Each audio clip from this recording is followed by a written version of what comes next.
আর.জি. কর হাসপাতালে মৃত জুনিয়র ডাক্তারের ডায়েরি সিবিআইকে হস্তান্তর করল কলকাতা পুলিশ।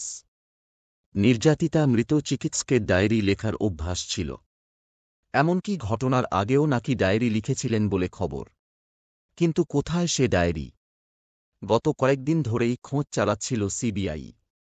শনিবার সেই ডায়েরি কেন্দ্রীয় তদন্তকারী সংস্থার হাতে তুলে দেওয়া হয়েছে বলে জানা যাচ্ছে। তাতে আরও রহস্য তৈরি হচ্ছে, কারণ ডায়েরির একাধিক পাতা ছেঁড়া বলে জানা যাচ্ছে। সিবিআই সূত্রে খবর যে ডায়েরি তাঁদের হাতে দেওয়া হয়েছে তা মূলত ডাক্তাররা বিভিন্ন ওষুধ লেখার কাজে ব্যবহার করেন। সেই ডায়েরির বেশ কয়েকটি পাতা ছেঁড়া হয়েছে বলে জানা যাচ্ছে। সেই পাতাগুলো কেন ছেঁড়া হয়েছে তা এখনও স্পষ্ট নয়। কি তথ্য আড়াল করতেই কি ছেঁড়া হয়েছে ডায়েরির পাতা? পাতাগুলিতে কি কোনো ক্লু ছিল? সবটাই এখন খতিয়ে দেখছেন সিবিআই আধিকারিকরা। দরকারে কলকাতা পুলিশের আধিকারিকদেরও এই বিষয়ে সিবিআই আধিকারিকরা জেরা করতে পারেন বলে জানা যাচ্ছে।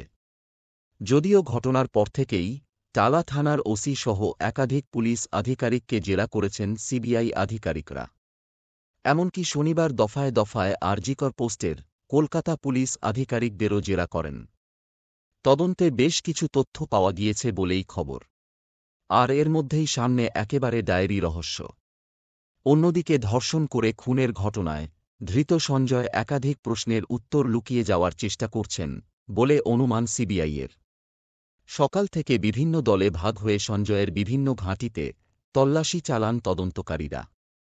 পুলিশ বারাক থেকে শুরু করে ভবানীপুরের বাড়িতে ঘণ্টার পর ঘণ্টা নমুনা সংগ্রহ করেন তদন্তকারীরা।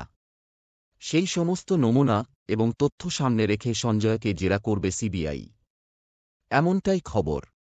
তবে কি লুকোতে চাইছে সঞ্জয়? সেই উত্তর পাওয়া খুব দরকার। আর সেজন্য দিল্লি থেকে বিশেষ সাইকোলজিক্যাল বিশেষজ্ঞরা এলেন শহরে। তাঁদের সামনে বসিয়ে সঞ্জয়কে সিবিআই জেরা করবে বলে খবর।